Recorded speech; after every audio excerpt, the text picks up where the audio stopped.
पलायन और बेरोजगारी, भ्रष्टाचार और अफसरशाही, शिक्षा व्यवस्था का ध्वस्त होना, बिहार में सरकार का इकबाल खत्म हो गया है। लालू राबड़ी के राज में अपराधी सरकार चलाते थे और आज नीतीश कुमार के मानसिक शारीरिक स्थिति ऐसी है कि कोई नहीं जानता कि सरकार चला कौन रहा है और महज बंद और चंद अफसर हैं जो लोगों को भगवान भरोसे चला रहे हैं। ये जो सारे शब्द हैं, ये हैं जन स्वराज के संस्थापक प्रशांत किशोर के। और कभी इन्हीं शब्दों से सरकार को घेरते रहे प्रशांत किशोर, लेकिन अब लग रहा है कि प्रशांत किशोर भी राजनीति के रंगों में रंग गए हैं। मुद्दा शिफ्ट होने लगा है और अब मुद्दा बना है मुस्लिमों के प्रति प्यार वाला। अब मुस्लिमों को टारगेट करने की बात हो रही है। पता नहीं कि नेताओं की तरह प्रशांत किशोर भी दिखावा कर रहे हैं या फिर वाकई में मुस्लिमों के हितैषी बन रहे हैं। खैर, चुनाव है, चुनाव में फ्री बीज के वादे भी होंगे और कई सारे वादे होंगे, हिंदू मुस्लिम भी होगा। लेकिन 24 मार्च को प्रशांत किशोर इफ्तार के जरिए जब मुस्लिम और अति पिछड़ा वोट बैंक को साधने की कोशिश किए, तब यह शायद पता था कि मुस्लिमों पर भी सीधा टारगेट प्रशांत किशोर का होगा।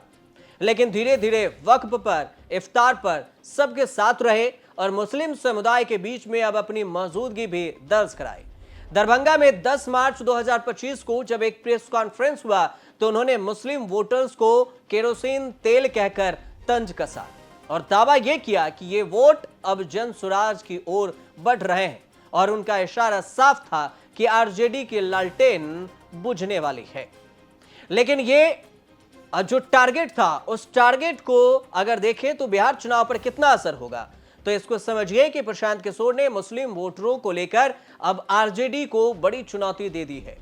उन्होंने गया जी में प्रशांत किशोर ने कहा कि बिहार में जो दल है खुद को मुसलमानों का रहनुमा बताते हैं और अगर उनके बीच में मुसलमानों की इतनी ही चिंता है उन्हें, तो फिर जन स्वराज अपनी तरफ से घोषणा कर रहा है कि जिस भी सीट पर वे मुसलमानों को टिकट देंगे वहां से जन स्वराज किसी भी मुसलमान को प्रत्याशी नहीं बनाएगा। लेकिन अब वे भी ये घोषणा कर दें कि जहां से जन स्वराज मुसलमानों को लड़ाएगा वहां से वे भी मुसलमानों को नहीं लड़ाएंगे। अब ये काफी कंफ्यूजन वाले बयान है उनके, लेकिन उन्होंने ये भी कहा कि अगर उन्हें बीजेपी को हराने की इतनी ही चिंता है तो ये घोषणा करके देख लें और मैं जानता हूं कि वह ऐसा नहीं करने वाले हैं। प्रशांत किशोर का बयान सुनिए।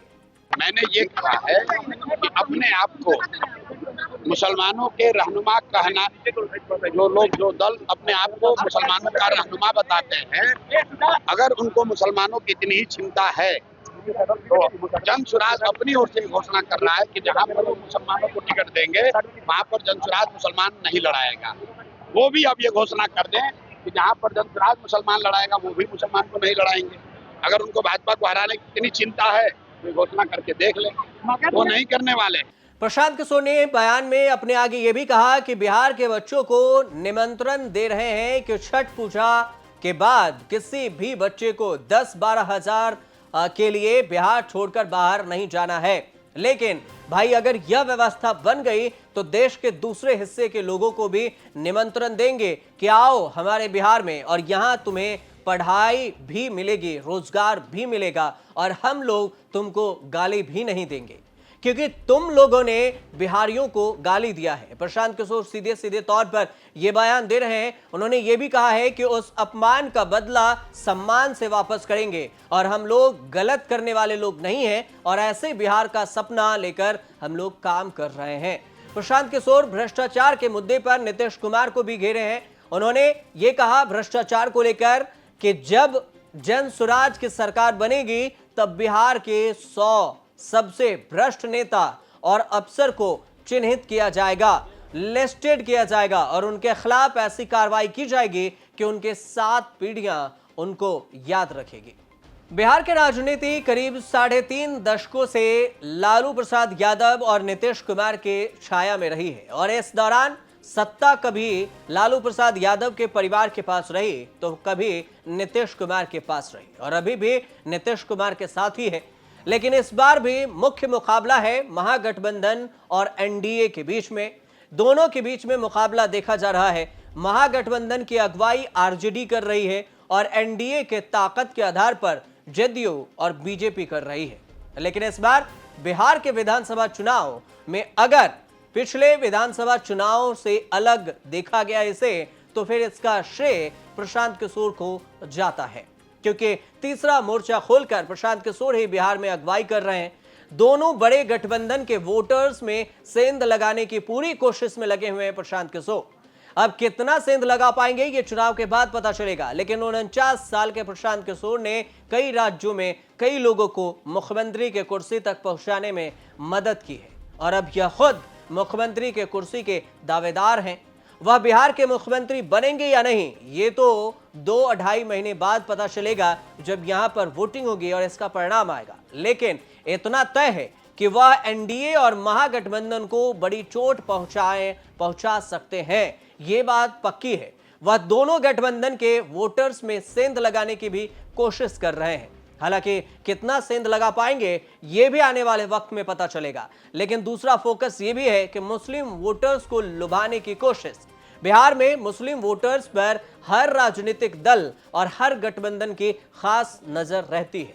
मुस्लिम वोटर्स ने लंबे समय तक नीतीश का साथ दिया, लेकिन बीजेपी की वजह से वह नीतीश पर कम और आरजेडी के तेजस्वी यादव पर ज्यादा अब भरोसा कर रहे हैं और करीब दिखे जा रहे हैं। अब राज्य की आबादी में करीब 17.7% मुस्लिम है और ऐसे में प्रशांत किशोर की नजरें वो मुस्लिम वोटर्स पर ज्यादा है। उन्होंने आरजेडी पर सत्ता में आने के लिए मुस्लिम वोटर्स का इस्तेमाल करने का आरोप भी लगाया है और हाल ही में उन्होंने ये भी कहा है कि बिहार में मुस्लिमों की आबादी के हिसाब से राज्य विधानसभा में करीब 40 मुस्लिम विधायक होने ही चाहिए। इससे कम सही नहीं होगा बिहार वासियों के लिए। अब 40 मुस्लिम उम्मीदवारों को टिकट देने का वादा प्रशांत किशोर ने आरजेडी के तेजस्वी यादव को चैलेंज भी कर दिया और यह भी कह दिया कि अगर वह मुस्लिमों के हितैषी हैं तो फिर 40 मुसलमान उम्मीदवार को अपनी पार्टी का टिकट देकर इसे साबित करें। उन्होंने ये भी दावा के साथ ये कह दिया कि उनकी पार्टी खुद 40 मुस्लिम उम्मीदवारों को टिकट देने जा रही है। अब इन सारे मामलों को लेकर जो राजनीतिक जानकार हैं वो ये कह रहे हैं कि प्रशांत किशोर ने मुस्लिम को ये सोचने पर मजबूर कर दिया कि किस पार्टी या गठबंधन के साथ जाने में उनका असल फायदा है। नीतीश कुमार पर मुस्लिम इसलिए भी भरोसा नहीं करना चाहते हैं क्योंकि यह माना जा रहा है कि चुनाव जीतने के बाद बीजेपी नीतीश कुमार की जगह पर राज्य के मुख्यमंत्री के कुर्सी पर अपना उम्मीदवार बैठाने की भी कोशिश करेगी और इसे पर भरोसा किसी को नहीं हो रहा कि नीतीश कुमार मुख्यमंत्री रहेंगे या फिर नहीं। लेकिन अभी बिहार विधानसभा चुनाव के करीब 2 महीने बाकी हैं और इस सब के बीच में राज्य का सियासी पारा अभी भी काफी हाई है और इस पारे को चढ़ने में प्रशांत किशोर की भी बड़ी भूमिका है। वह जिन मसलों को और लेकर जनता के बीच में जा रहे हैं उन्हें झुठलाना जनता के लिए इतना आसान भी नहीं होगा, ये काफी मुश्किल भी होगा। बेरोजगारी और पलायन के समाधान कि उनके वादों में वे भी वोटर्स हैं और वे भी वोटर्स दिलचस्पी दिखा रहे हैं जो दशकों तक जाति के आधार पर अपनी राजनीतिक निष्ठा तय करते आए हैं। ऐसे में प्रशांत किशोर के राजनीतिक और एनडीए और महागठबंधन को सबसे ज्यादा चोट पहुंचाने की कोशिश भी दिख रही है। अब कितना दिखेगा ये आने वाले वक्त में धीरे धीरे पता चलेगा कि Prashant Kishor RJD, BJP, JDU इन सब को कितना चोट पहुंचाएंगे और आरजेडी का यादव मुस्लिम गठजोड़ जेडीयू की अति पिछड़ा पकड़ अभी भी मजबूत है। तो प्रशांत किशोर की सफलता इस बात पर भी निर्भर करेगी कि वे कितने प्रभावी ढंग से अपने उम्मीदवारों को और इन समुदायों के बीच में अपनी पैठ बना पाते हैं। फिलहाल कुछ जानकारी इस पर और आएगी तो हम आपको जरूर बताएंगे और ये जानकारी आपको सही लगे तो हमारे चैनल से जुड़िए, सब्सक्राइब कीजिए, शेयर कीजिए, कमेंट कीजिए और देखते रहिए न्यूज़ तक।